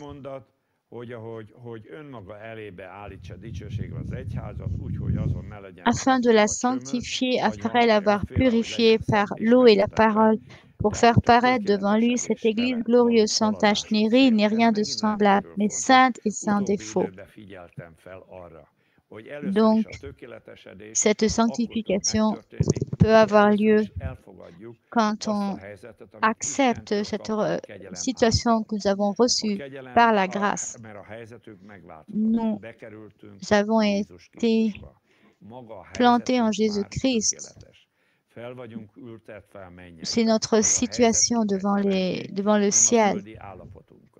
Et notre situation dans le Seigneur est est parfaite. C'est pour cela qu'on comprend que Balaam a dit ce qu'il a dit et pourquoi sur le peuple d'Israël. On peut voir que dans ce qu'il a dit, que Dieu n'a pas mis l'accent sur les différents problèmes qu'il y avait à l'époque en Israël. Pourquoi? Parce que le Seigneur voyait Israël au travers du sang.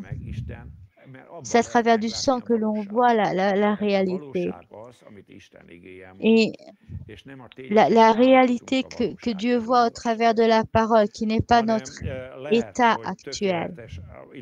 Nous avons une situation, nous avons été assis dans les royaumes célestes, qui est une situation parfaite. Pensez par exemple à un orfèvre, quand il voit la statue qui n'est pas bien formée encore, elle est encore à mi-chemin, et quelqu'un vient et entre dans la pièce où il travaille. Lui, il voit le produit fini. Il ne voit pas juste quelque chose qui est informe. Lui, il sait quelles sont les étapes pour finir. Dieu nous voit comme cela. Lui, il est éternel. Il ne voit pas juste le début de notre vie. Il ne voit pas juste le processus, mais il nous voit, entre guillemets, comme un produit fini. Qui nous serons. Et il nous voit ce que nous sommes déjà en Jésus-Christ. Et c'est pour cela, si nous voyons que nous croyons que nous sommes déjà dans parfait en Jésus-Christ, et nous le croyons, nous le professons, nous arriverons plus vite à cet état de perfection. Nous savons que notre statut en Christ est parfait. Nous sommes encore en progression, mais nous allons arriver à une progression, à une finition réelle dans le Seigneur. Nous avons aussi reçu des dons de grâce qui vont nous aider aussi pour être perfectionnés de la perfection très relative dans laquelle nous sommes à la vraie perfection. C'est pour ça que la parole nous parle de saint, d'être saint. Saint, c'est une autre façon de considérer aussi, d'approcher la perfection. On n'ose pas dire dans la vie de tous les jours que l'Église est la communauté des saints. Et nous regardons et nous nous sentons tellement inconsistants quand nous regardons notre état. Oui, on se voit dans quel état on est. Et quand l'apôtre Paul dit que je ne dis pas que je suis arrivé à la sainteté, mais il annonce sa perfection relative. Et nous pouvons l'annoncer. Comme l'apôtre Paul avait dit que j'ai tout fait, j'ai tout laissé derrière moi pour que j'atteigne cette perfection absolue. De quoi devons-nous démarrer? De la situation présente que nous devons voir dans le mariage. Est-ce qu'il y a notre mariage et du Seigneur?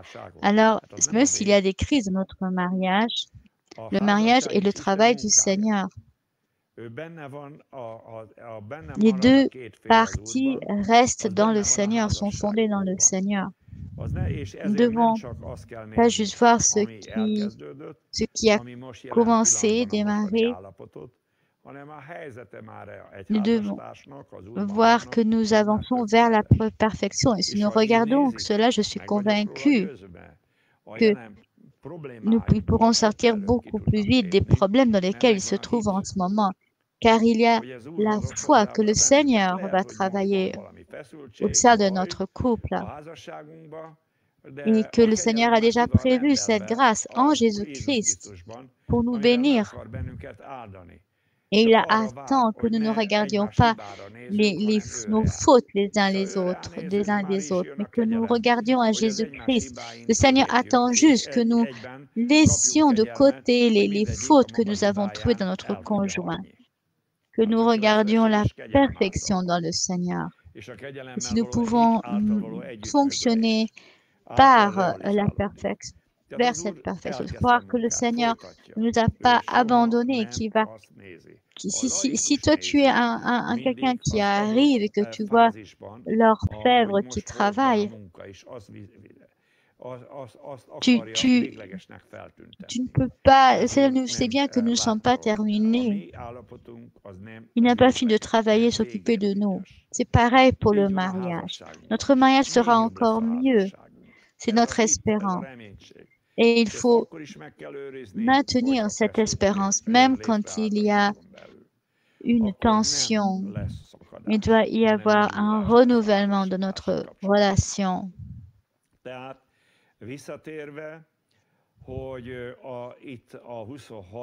Donc, au verset 27, itt pontosan a tökéletesedésről beszél, ahogy mondtam, a megszentelődés az a tökéletesség, hogy on nous parle de devenir parfait aussi, saint et sans défaut, que dans ce processus de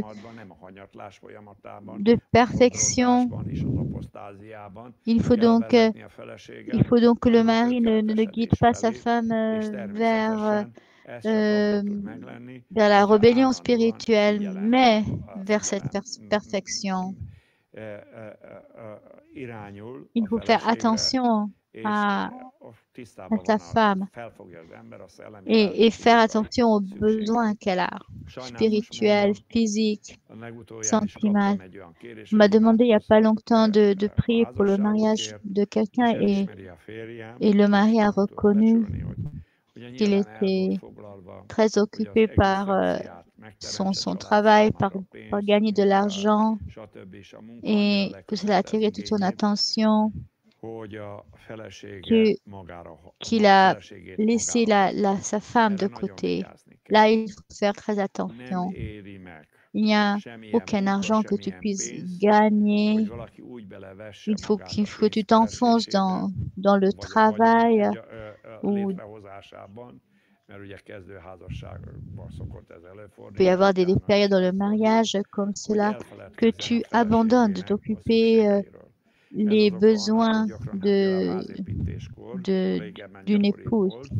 Je ne sais pas si ça se passe aussi maintenant. Je me souviens qu'avant, c'était les hommes qui construisaient leur propre maison. C'était eux-mêmes qui construisaient, qui faisaient toutes les phases de préparation de la maison. Et très souvent, ils abandonnaient leur femme, ils s'occupaient d'elle. Ensuite, quand ils avaient fini de construire cette maison, enfin, alors ils n'arrivaient plus à se remettre ensemble. Dans le Seigneur, bien sûr, il y a des possibilités de redresser ton mariage. Mais que tu prennes du temps pour le ministère de l'Église. Très souvent, on disait, vous savez, ceux qui sont des pasteurs, ils ont des mauvais mariages.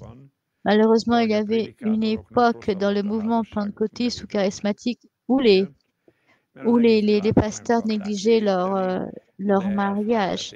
Ils voulaient convertir le monde entier, mais négligeaient leur famille. Alors que l'apôtre Paul dit que notre lettre de recommandation est notre famille. Comment est-ce que nous nous débrouillons avec notre famille pour la diriger? Il y a eu beaucoup de tragédies de ces choses-là. Peut-être que maintenant, c'est un meilleur. Je n'entends pas tellement parler de ces situations, mais il y a des situations où certaines personnes délaissent le Seigneur et délaissent leurs femmes parce qu'ils sont absorbés par beaucoup d'autres activités. Et il y a de grandes crises qui peuvent se produire dans ce cas-là. Donc, ne néglige pas ta relation avec le Seigneur, ta relation avec ta femme. Car quand il y a une église qui fonctionne bien, tu reçois aussi une instigation pour bien t'occuper de ta femme, bien t'occuper de tes enfants, de ta famille. Le verset suivant, encore une affirmation sur l'ordre naturel de la famille. Il faut aimer qu'ils aiment leur femme comme leur propre corps. Et là, l'apôtre Paul nous dit, verset 29, jamais personne, en effet, n'a haï sa propre chair, mais il la nourrit et en prend soin. Donc, il ne faut pas juste parler là de prendre soin sur le plan matériel. Très souvent, les femmes disent qu'elles n'ont pas besoin d'argent. Moi, j'ai besoin d'autre chose, mais toi, tu ne comprends pas de ce quoi j'ai besoin. Donc, si quelqu'un néglige sa femme sur le plan sentimental, alors c'est bien si une femme est nourrie sur le plan sentimental par leur mari, et aussi ça s'applique au message du Seigneur et au Saint-Esprit. Donc tout ça, c'est la nourriture.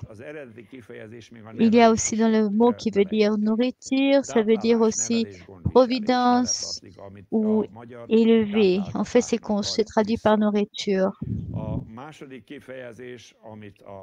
Et l'autre mot pour dire prendre soin, cela veut dire aussi lui faire plaisir.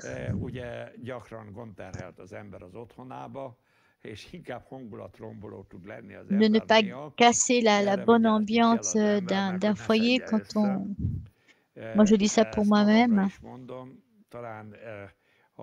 Quand j'y pense, qu'il y ait une bonne ambiance au sein du foyer, créer une bonne ambiance au sein du foyer, pour moi, c'est toujours un message que je dois y faire attention. Car ma femme peut-être me voit plus souvent avec beaucoup de soucis, des pensées obscures. Et aussi parfois, je me crée des problèmes moi-même. Et je dois après gérer.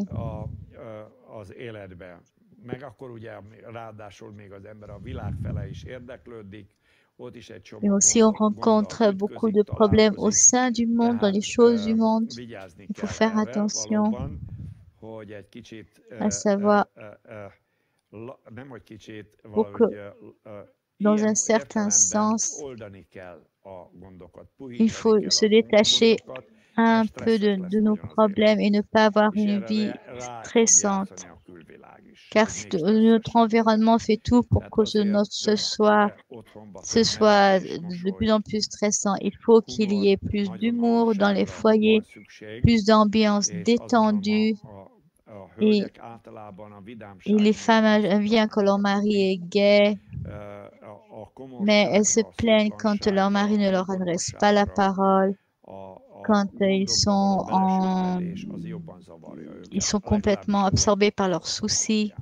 Du moins, c'est ce dont j'ai fait l'expérience. Donc, c'est ce que j'ai lu là maintenant, verset 29. On parle de prendre soin, d'élever et ne pas abuser, ne pas blesser, mais guérir, la rendre heureuse, pour que cette femme sa épouse soit motivée, qu'elle ne soit pas déçue.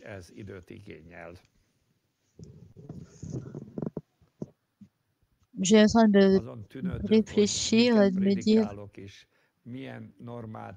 Qu'est-ce que je vais devoir après répondre au niveau d'attente que je suis en train de faire naître, même pour moi-même. D'avoir un niveau d'attente auquel je puisse répondre moi-même.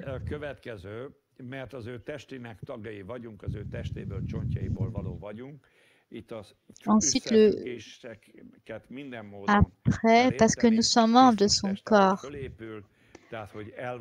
Donc, c'est pas après le verset que j'avais déjà parlé, pourquoi l'homme quittera son père et sa mère pour s'attacher à sa femme et les deux deviendront une seule chair.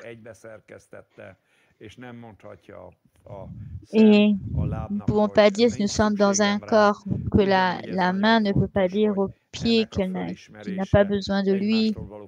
Nous sommes dans une relation d'interdépendance au sein du corps. C'est ce que nous expérimentons au sein du mariage, c'est ce qui va le rendre stable. C'est ainsi que le Seigneur l'a créé, ce mariage, pour conserver la foi.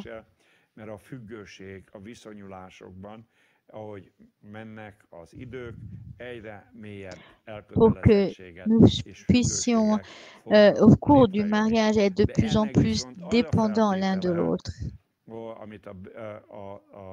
Et comme la Bible avait dit lors de la création dans la Genèse, de quitter son père et sa mère, être capable de créer une famille nouvelle. Ça ne veut pas dire qu'il faut complètement s'éloigner des parents, il faut continuer à les honorer, mais quand on fonde une famille, il faut que l'homme et la femme soient des personnes authentiques et non pas le clone d'un parent. Notamment chez les parents, chez les personnes spirituelles, il y a une influence des valeurs spirituelles reçues des parents. Et nous devons baser notre vie sur des valeurs spirituelles et non pas sur notre patrimoine génétique. Et pas juste nous ranger à cet héritage sur le plan génétique. Et nous détacher des traditions, car nous avons besoin de plus en plus de révélations de la parole. Et faire attention à ne pas reproduire les modèles que nous avons expérimentés pendant notre enfance. La relation entre nos parents, de ne pas la reproduire. Et il faut donc avoir une décision à ce niveau, que dans mon mariage chrétien,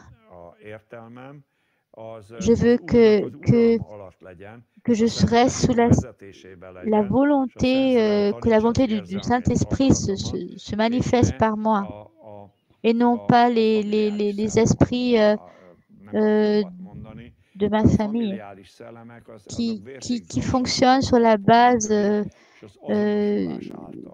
du droit du sang, et que nous ne reproduisions pas ce qu'ont fait nos parents, car nous sommes déterminés par notre programme génétique. Et quand nous nous identifions avec le Seigneur, alors nous avons besoin de foi, nous avons besoin d'une vision qui nous est donnée par le Saint-Esprit, que nous voyons dans les personnages bibliques. C'est avec eux que nous voulons nous identifier, nous donner à ces vérités nous donner à Jésus-Christ, car nous voulons recevoir plus de lui. Bénédiction, on reçoit des bénédictions. Et cette identification est d'abord avec le Seigneur.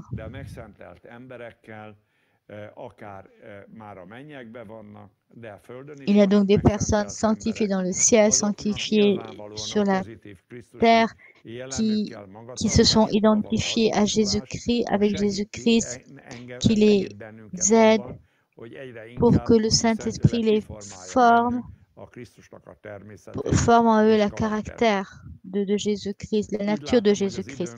Je vois que c'est un peu la fin de notre programme et je voulais parler aussi de l'éducation des enfants et de la sphère du travail, de l'économie.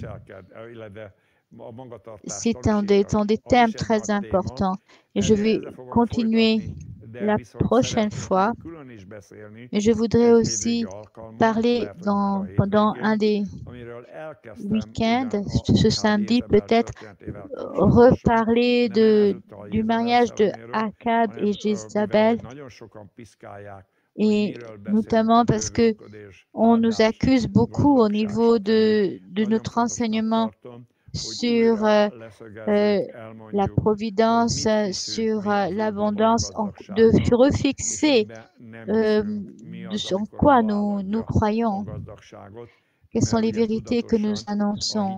Car notre Église, l'Église de la foi, depuis que nous avons été fondés, nous avons toujours annoncé ce message, et en général, pas juste nous, que nous ne voulons pas suivre les traditions religieuses. Nous voulons suivre ce que dit la parole de Dieu et non pas les traditions. Je pense que nous sommes beaucoup plus proches de la façon de penser des Juifs.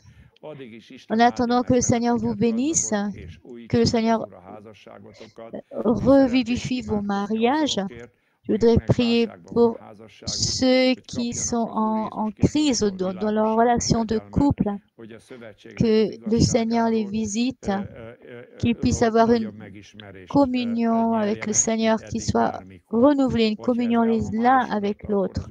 Je vais prier maintenant que le Seigneur Seigneur Jésus-Christ, Père Céleste, nous invoquons ton aide, que ces personnes puissent recevoir ta grâce dont le mariage est en crise.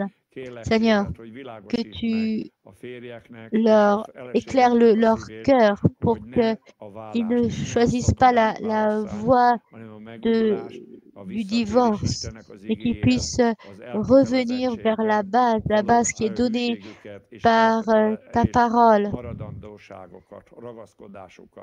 Je te demande que tu les délivres des forces de ténèbres qui les influencent, qui influencent leur relation, qu'ils puissent se repentir des péchés qui sont un poids sur leur relation, pour que leur relation puisse être restaurée, que tu donnes une vraie restauration des mariages dans notre nation, pour que nous puissions faire l'expérience que nous pouvons construire nos mariages, nos familles sur le roc, que nous pouvons résister au changement des cultures créées en Europe et aux États-Unis par la culture néo-païenne. Je te demande que tu donnes aux chrétiens la crainte de Dieu, que chaque personne puisse suivre ta parole. Je te demande, Seigneur, que tu renouvelles l'affection des maris et des femmes l'un pour l'autre, que l'esprit d'amour, la nature du Seigneur puisse être manifesté dans leur vie, puisse être manifesté et dépasser les échecs, le poids des échecs et le poids de l'amertume et les remplacer. Seigneur, tu as dit que ton amour ne sera jamais fini. Ton amour se renouvellera toujours. Ce que nous prions maintenant. Amen. Nous allons nous rencontrer samedi. À bientôt.